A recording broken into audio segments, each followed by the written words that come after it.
When we begin tonight talking about jobs, there's been an increase in the number of South Carolinians who are filing for unemployment benefits.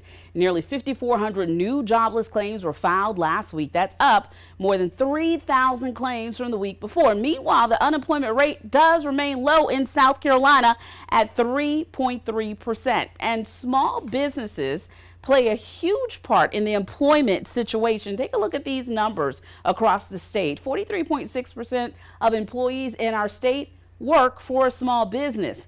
Thousands of businesses open and close each year in the state, each one having an impact on their community. Becky Budd spoke with business owners about what it's like right now.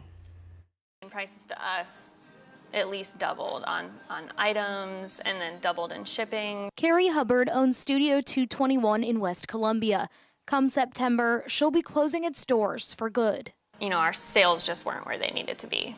Hubbard isn't alone. Many small businesses who survived the pandemic are now facing rising inflation. A chair we sold 6 months ago for $6.99.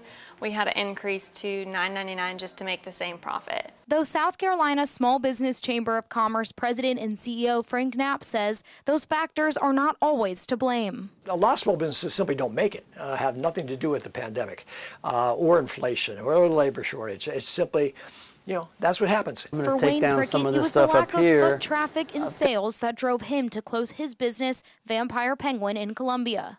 We grew every month until April. We had our best day on the last day. According to the Small Business Association, small businesses employ nearly half of the country's workforce. Knapp says they are vital to local economies. We often say that a dollar spent in your local economy circulates 3 times.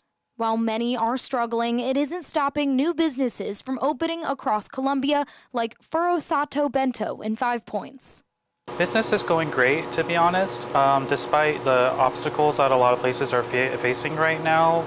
In Columbia, Becky Buds, News 19 WLTX. Several states, including South Carolina, were approved for a piece of nearly $10 billion in relief money being distributed by the federal government to promote small business growth.